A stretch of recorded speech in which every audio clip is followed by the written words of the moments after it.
بسم اللہ الرحمن الرحیم۔ السلام علیکم ورحمۃ اللہ وبرکاتہ۔ کل نفس ذائقۃ الموت، ہر ایک نفس نے موت کا ذائقہ چکھنا ہے۔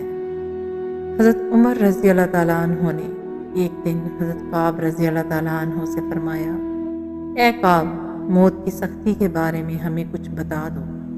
حضرت کعب رضی اللہ تعالیٰ عنہ نے فرمایا، اے امیر المومنین، موت کی سختی ایسی ہے جس طرح کے ایک شاخ ہو اور اس میں بے شمار کانٹے ہوں اور وہ کسی آدمی کے پیٹ میں اتار دی جائے، وہ ہر کانٹا ہر رگ میں پیوست ہو جائے اور پھر ایک طاقتور آدمی اس کو خوب زور سے کھینچ لے، بس جتنا کٹنا ہے وہ تو کٹ جائے اور جو رہتا ہے وہ رہ جائے۔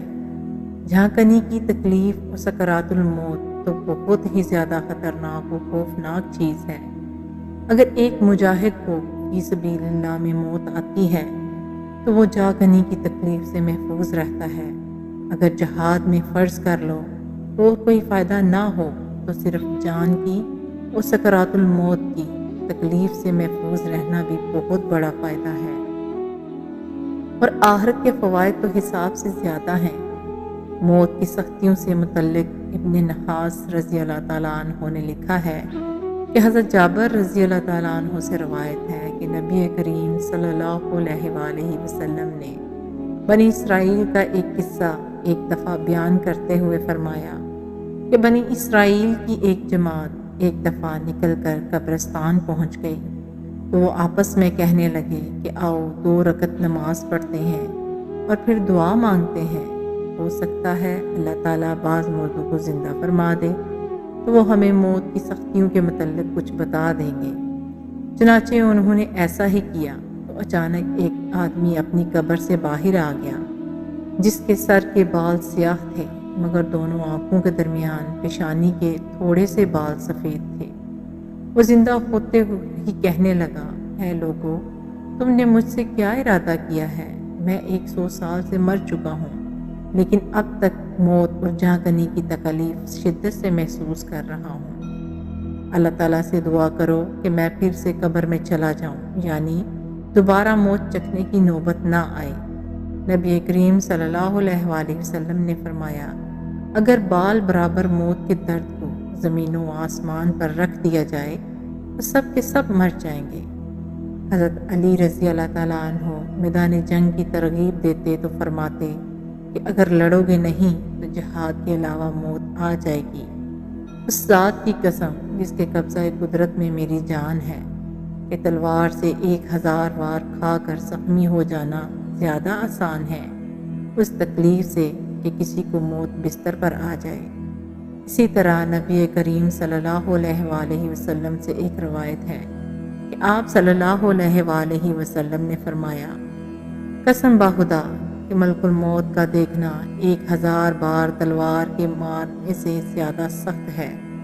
ایک روایت میں آیا ہے کہ سارے لوگوں کے مر جانے کے بعد جب اللہ تعالیٰ اسرائیل کو حکم فرمائے گا کہ اب اپنی جان نکال تو اسرائیل فرمائیں گے، تیری عزت کی قسم، آج جو میں موت کی سختی محسوس کر رہا ہوں، اگر مجھے اس کا تھوڑا سا اندازہ بھی اس سے پہلے ہوتا تو میں کسی مومن کی روح قبض نہ کرتا۔ ایک روایت میں آیا ہے کہ اللہ تعالیٰ نے حضرت ابراہیم علیہ السلام سے پوچھا کہ تم نے موت کی سختی کیسی پائی؟ حضرت ابراہیم علیہ السلام نے فرمایا، جیسا کہ گرم سلاخ اور سیخ کو تر روئی میں ڈال کر کھینچنا شروع کیا جائے۔ اللہ تعالیٰ نے فرمایا، ہم نے تجھ پر بہت آسان کیا تھا۔ ایک روایت میں آیا ہے کہ حضرت موسیٰ علیہ السلام نے فرمایا، اس طرح تکلیف ہوتی ہے جیسا کہ زندہ بکری سے کھال اتاری جا رہی ہو۔ حضرت شداد بن اوس فرماتے ہیں کہ دنیا و آخرت میں مومن کے لیے موت سب سے خطرناک چیز ہے۔ موت کی سختی آروں کے چیرنے، کینچیوں کے کاٹنے، ہانڈیوں میں ڈال کر ابالنے سے بھی زیادہ سخت ہے۔ اگر کوئی میت زندہ ہو جائے اور وہ دنیا والوں کو موت کی سختیوں کے متعلق بتا دے تو کوئی شخص اس کے بعد دنیا کی کسی لذت سے یا نیند کی لذت سے لطف اندوز نہیں ہو سکے گا۔ حضرت ابو ہریرہ رضی اللہ تعالیٰ عنہ سے روایت ہے کہ نبی کریم صلی اللہ علیہ وآلہ وسلم نے فرمایا، کہ شہید موت کی اتنی تکلیف کو بھی نہیں پاتا جتنی تکلیف تم کو چونٹی کے کاٹنے سے محسوس ہوتی ہے۔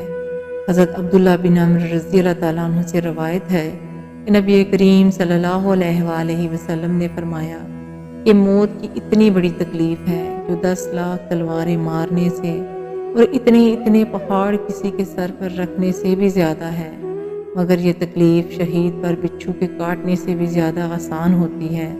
اور اللہ تعالیٰ کا ایک خاص فرشتہ ہے جو ہر رات صبح تک یہ آواز دیتا ہے، اے مرد مجاہد، دیکھو موت کی سختیاں کتنی سخت ہیں۔ اس کے برعکس اگر تمہاری موت جہاد فی سبیل اللہ میں آتی ہے تو اس میں تو اتنی تکلیف بھی نہیں ہوتی کہ ایک چونٹی کے کاٹنے سے ہوتی ہے۔ بس اے مجاہد، تو اس نعمت کی قدر جان کر دشمن کے مقابلے میں ڈٹ جاؤ اور موت کی سختیوں سے بچ جاؤ، پھر قبر کے عذاب سے، میدان حشر کے عذاب سے، وزن اعمال اور پل صراط کی تکلیف سے بچ جاؤ۔ نبی کریم صلی اللہ علیہ وآلہ وسلم نے ارشاد فرمایا کہ اللہ تعالیٰ شہداء کو 5 اعزازات عطا فرماتے ہیں۔ ان میں پہلا، روح کو اللہ تعالیٰ خود اپنی قدرت سے جس طرح چاہتے ہیں قبض فرماتے ہیں۔ تمام انبیاء کو موت کے بعد غسل دیا گیا اور کفن دیا گیا، لیکن شہداء کو غسل اور کفن نہیں دیا گیا۔ شہداء کو موت کے بعد مردہ نہیں کہا جاتا۔ انبیاء کو قیامت کے دن شفاعت کا اختیار ہوگا، لیکن شہداء ہر دن کسی کی شفاعت کر سکتے ہیں۔ حضرت صلی اللہ علیہ وآلہ وسلم نے فرمایا کہ شہید ہر روز اپنے رب کا دیدار کرتا ہے اور شہداء دنیا چھوٹنے پر افسوس نہیں کرتے۔ دعا کیجئے کہ اللہ تمام مسلمانوں کو صراط مستقیم پر چلنے کی توفیق عطا فرمائے، آمین۔ اگر آپ کو یہ ویڈیو پسند آئی ہے تو اس ویڈیو کو لائک اور چینل کو سبسکرائب کر دیجئے گا اور بیل آئیکن کو ضرور پریس کیجئے گا تاکہ ہر نئی آنے والی ویڈیو سب سے پہلے آپ تک پہنچ سکے۔ شکریہ۔